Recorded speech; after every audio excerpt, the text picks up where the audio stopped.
Can a part-time reseller get in the game now and still make a profit? Or are there just too many resellers out there?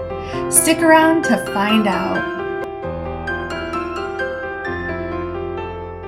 Welcome to my channel. I'm Liz and this is Life as Liz Reaches. If you are just checking out my channel, I'm documenting the process of starting and growing a part-time resale business. And I don't ever think I'm going to be a full-time reseller. I think it will always be part-time. I'm a teacher by day and that is my first love. I don't see that going away ever. If you're new or thinking about getting started, I really encourage you to start and we can grow together. So hit that subscribe button below and we will grow together. Now, let me just give you a little bit background. About 11 or 12 years ago, I owned a consignment store and I did sell some of the items online and mostly sold on Poshmark, eBay, Bonanza, and a couple other sites that are no longer around.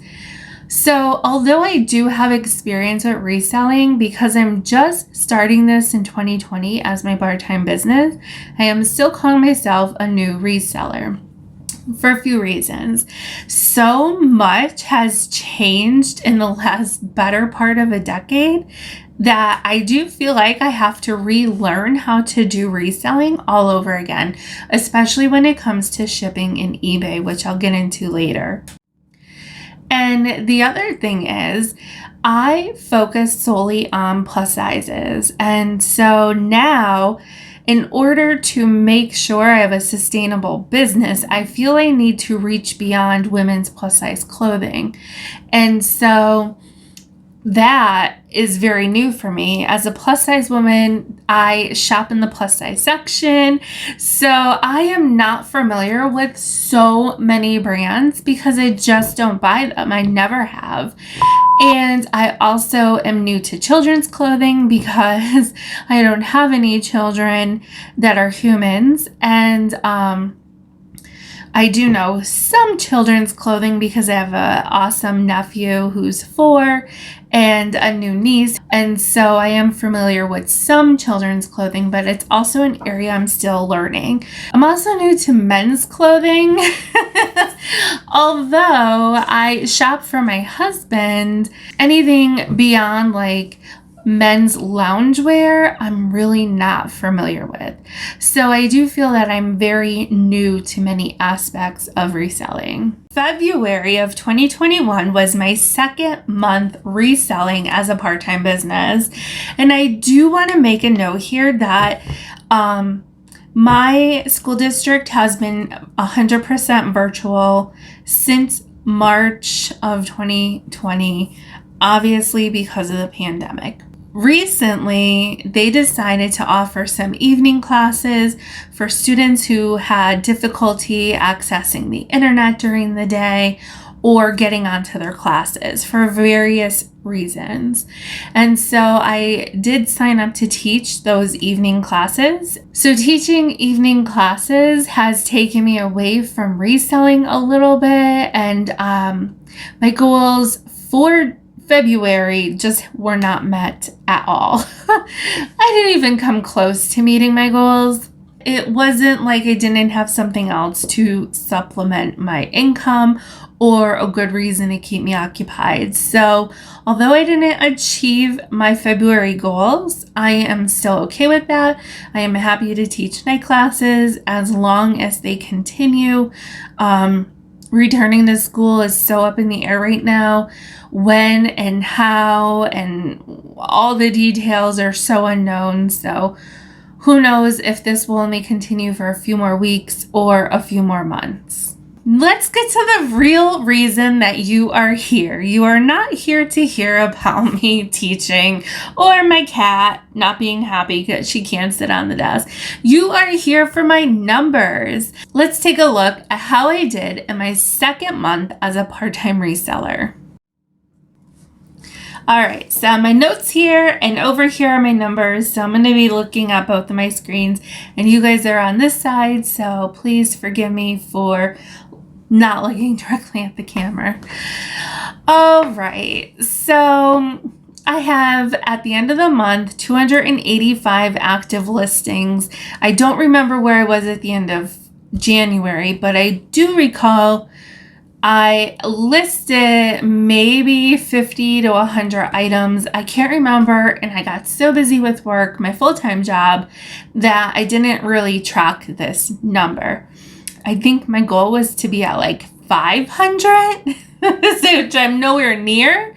But I sold a total of 15 items in February, which is about one item every other day. And it kind of makes me sad to see that, as I had higher hopes for February. But as I described, I'm okay with that.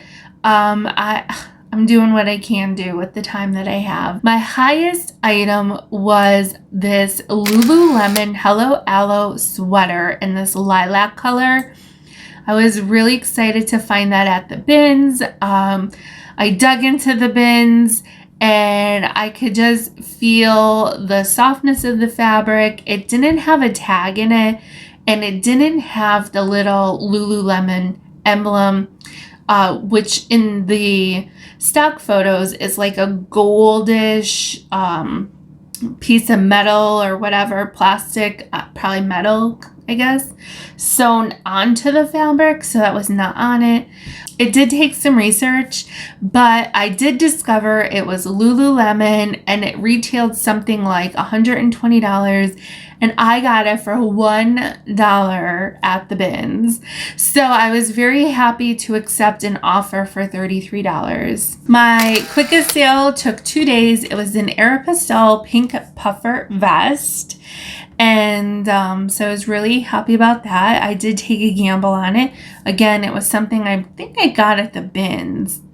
The bins or the Goodwill? I don't recall where I got it from, honestly. But I do recall when I found it, I was like, okay, it's a puffer vest. Aeropostale, I don't really know if that brand sells, but I was willing to take a gamble on it. And I'm glad I did, because it sold in 2 days. 14 items were women's, 1 was men's. The highest selling category was tops. I had 6 tops, 3 dresses, 2 sweaters, and everything else was a single item in the category. My most sold brands were, of course, Lane Bryant, Livy Active, which I kind of grouped together because they're both Lane Bryant. And in second place this month was Torrid. Now, I just realized I forgot to do my numbers to see how much plus size items sold in my closet. I do like to keep it at least 50% plus sizes. You can go back to my other videos to hear about why. And so I'm just going to take a second and calculate my percentage of items that were plus sizes.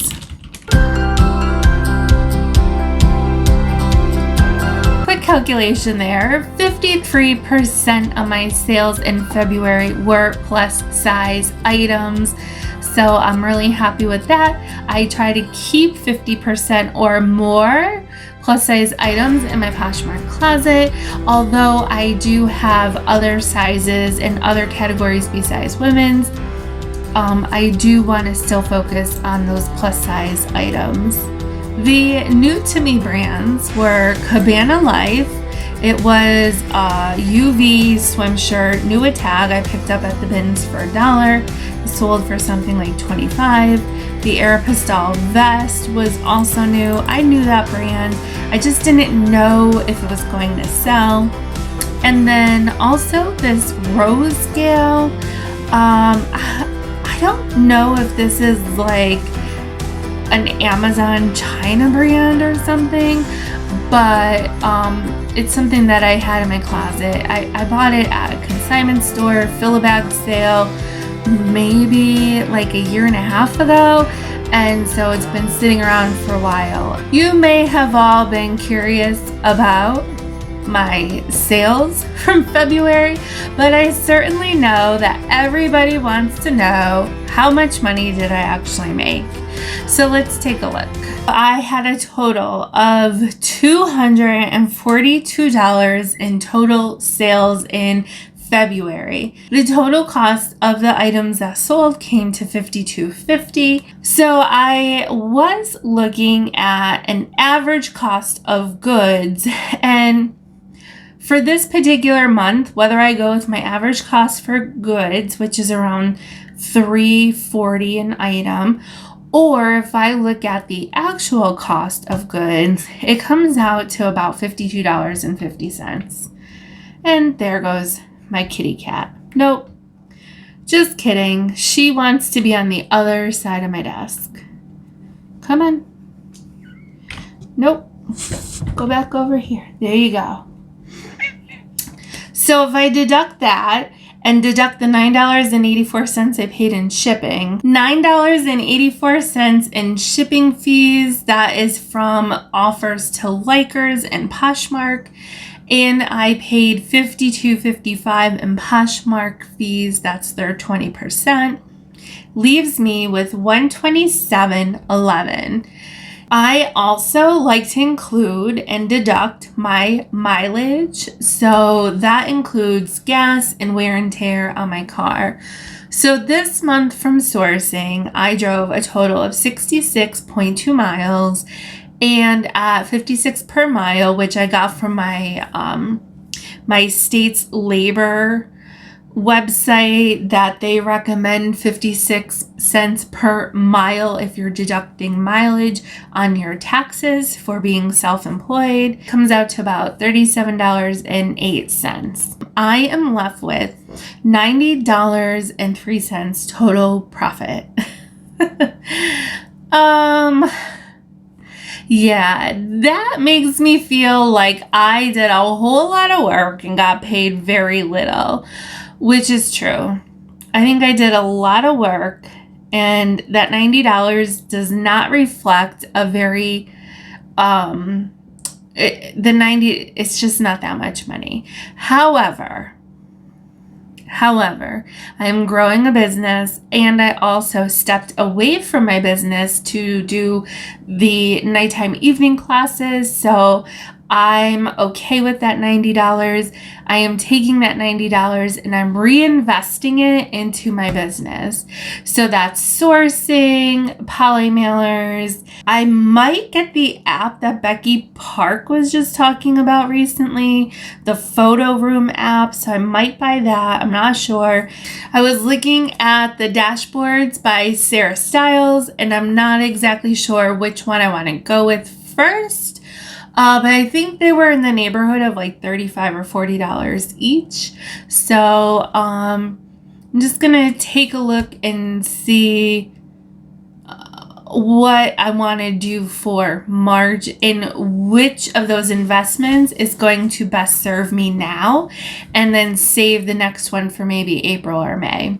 My goals for February, I am going to enter how much I paid for each individual item instead of going by average cost of goods.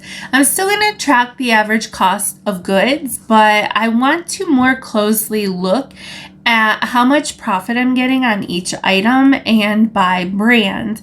So, for example, obviously, Torrid sells very well for everybody. We all love Torrid, plus size or not. Resellers love Torrid. But on other brands, I want to be able to check if they are profitable for me, so I know if I need to continue looking for those brands or pass on them when I see them out thrifting. I'm also going to start on eBay, which already today I listed 3 items on eBay. I have so much stuff in my house to get rid of, so I do want to let some of that go via eBay. Also have a collection of Barbie dolls at my mom's house. As soon as the weather is good, I'm going to go get some of the dolls from my mom's house. Some of them I might keep and hang on to pass to my niece when she has birthdays, which maybe I'll do a video about my Barbies. But anyway, I think the best is going to be eBay for that kind of stuff. Plus, while I was out thrifting, I have picked up some other non-clothing items, and I think they would do better on eBay than Poshmark. I'm going to venture into eBay and see how I do. I think that covers everything from February. If I missed something, if you have any questions about how I'm growing my business, please drop that in the comments below and I'll be happy to answer your questions. If you have questions about getting started in reselling, I am here on YouTube to help other people who might be a little shy about starting out with reselling, unsure of how to get started. I know that it can be a little overwhelming to go onto YouTube and see people who have hundreds of thousands of subscribers and they have been on eBay or Poshmark for years and they're making six figures and all you want to do is make a little cash on the side.